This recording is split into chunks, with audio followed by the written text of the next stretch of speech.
Welcome to this explainer. Today, we're going to put on our hats as scientific detectives, and we'll be unpacking a pretty dense but incredibly fascinating medical study guide. Our goal? To give you a high-yield, perfectly structured breakdown of Parkinsonism. So, whether you're reviewing for a big exam or you're just a curious learner who wants to understand the real architecture of neurological diseases, you are absolutely in the right place. Okay, so here's our roadmap for today. We'll be moving through 6 key areas: defining Parkinsonism, the pathophysiology of Parkinson's, clinical features and symptoms, treating Parkinson's disease, atypical Parkinsonism, and finally, proteins and traumatic dementia. Let's get to it. Section 1, Defining Parkinsonism, we really need to start with a wide lens before we zoom in on the specific diseases. Now, the crucial point to wrap your head around right away is that Parkinsonism isn't just one single disease. It's actually a clinical syndrome. To even enter the realm of Parkinsonism, you need a core combination of 2 very specific things. First, bradykinesia, which literally just means a distinct slowness in movement. And second, rigidity, meaning an increased muscle tone or stiffness. You absolutely have to have these foundational elements present. So, how do we start to categorize all this? Well, picture a stick figure in your mind. We divide these conditions based on where the symptoms hit the hardest. Typical Parkinsonism, like classic Parkinson's disease, affects the limbs way more than the axis. It attacks the arms and the legs first. Contrast that with atypical Parkinsonism. In those variants, the features affect the axis, meaning the trunk, the spine, and the neck, far more than the limbs. Keep that stick figure visual handy. It is a fantastic mental shortcut. Section 2. Pathophysiology of Parkinson's. What's super interesting here is how we trace the origin of the primary condition, which is idiopathic Parkinson's disease. It begs a pretty fundamental question. Where does Parkinson's disease actually start? I mean, you logically think it begins directly in the motor centers of the brain, right? Given the physical symptoms. But actually, the early clues can precede those motor symptoms by years, starting somewhere completely unexpected. This perfectly brings us to what's known as the bark hypothesis. The pathology of the culprit protein, alpha-synuclein, doesn't just spontaneously appear in the brain's motor cortex.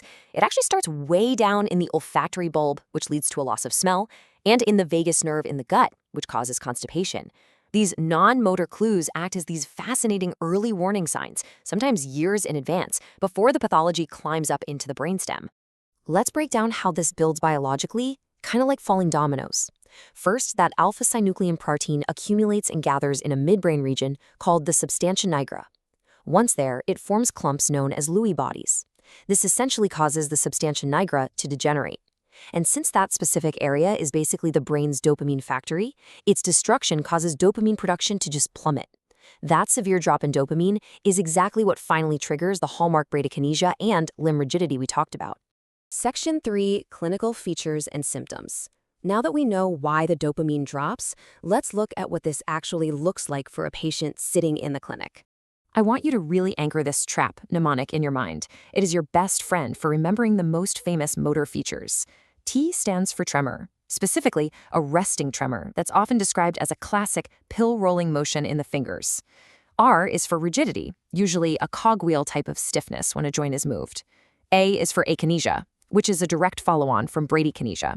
And finally, P is for postural instability, leaving the patient with a stooped posture and a short, shuffling, festinating kind of gait.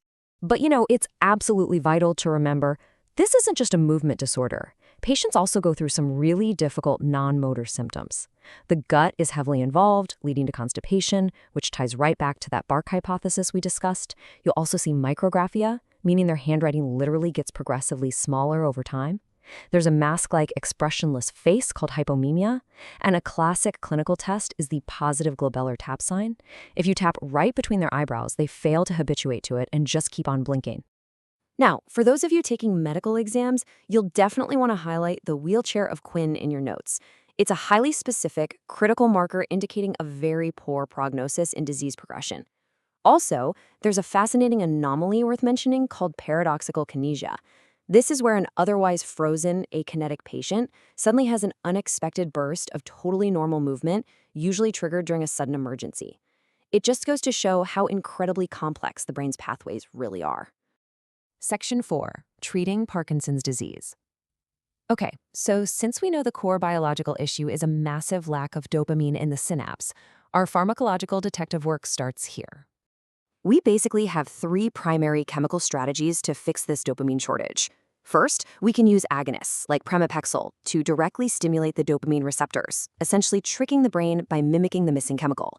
Second, we can use COMT or MOAB inhibitors, think entacapone or salicyline, to block the enzymes that naturally clean up dopamine, leaving whatever is left in the synapse hanging around longer. Or third, we can just feed the brain the raw precursor fuel it needs to make more dopamine, using a combo of L-DOPA and carbidopa. Looking at the timeline of care, the absolute gold standard, the best initial treatment in older age, is L-DOPA paired with carbidopa. And the carbidopa is essential because it stops the L-DOPA from breaking down in the bloodstream before it even reaches the brain. But as time goes on, these medications can fail or cause some pretty severe on-off side effects. When that happens, we turn to our last resort, surgical interventions like deep brain stimulation, where a tiny electrode is placed precisely into the subthalamic nucleus. Section 5. Atypical Parkinsonism. Let's zoom out a bit. We've solved the primary disease, but now let's meet the cousin diseases, the atypical variants. Remember our stick figure from earlier?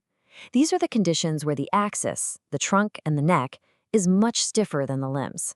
First up in this atypical family is multisystem atrophy, or MSA. It's also known as Shy-Drager syndrome. What really sets MSA apart is a dramatic, severe drop in blood pressure the second the patient stands up. That's orthostatic hypotension. And visually, if you pull up their MRI, you'll actually see a very distinct shape right in the pons area of the brainstem. It's known clinically as the hot cross bun sign. In stark contrast to that, we have progressive supranuclear palsy, or PSP. A patient with PSP is prone to recurrent falls for a very specific, and quite sad, reason. They experience vertical gaze paralysis. They physically cannot move their eyes to look downward. And if we look at their MRI from a side profile view, the atrophy in their midbrain shrinks it down into a shape that looks exactly like a hummingbird. Rounding out this atypical group is corticobasal degeneration, or CBD. Here, the hallmark isn't just physical stiffness. It's an atypical Parkinsonism paired with a devastating decrease in higher mental functions. The asymmetrical cortical atrophy going on in the brain leads directly and inevitably to dementia. Section 6. Proteins and Traumatic Dementia. To truly master this whole topic, we can't just memorize symptoms. We have to look under the microscope to see the molecular debris causing all this chaos. A seriously brilliant way to organize all of these diseases in your head is just by looking at the culprit protein.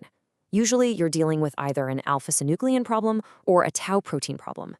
Alpha-synuclein drives typical Parkinson's, Lewy body dementia, and MSA. Tau protein, on the other hand, is the main villain behind Alzheimer's, frontotemporal dementia, CBD, and PSP. Grouping them by protein is pretty much the ultimate high-yield hack for understanding their root cause. Finally, we step away from purely genetic or idiopathic causes to look at dementia pugilistica. Historically, this was known as punch-drunk syndrome. It's driven by repeated physical trauma to the head, and it's most commonly seen in boxers. The underlying pathology here is chronic traumatic encephalopathy, or CTE. These repeated physical impacts literally alter the brain's physical structure over time. They cause massive protein deposits, marked cortical atrophy, and enlarged ventricles, horribly merging the physical rigidity of Parkinsonism with profound dementia. Which leaves us with a pretty profound, maybe even a little unsettling question to close out our explainer today. Considering the reality of dementia pugilistica, how might a lifetime of contact sports silently rewrite the complex protein landscape of our brains?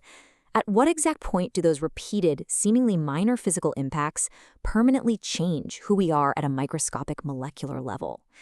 It is a truly fascinating area of ongoing neurological research. Thank you so much for joining me on this deep dive into Parkinsonism, and I really hope this has transformed how you view these incredibly complex conditions.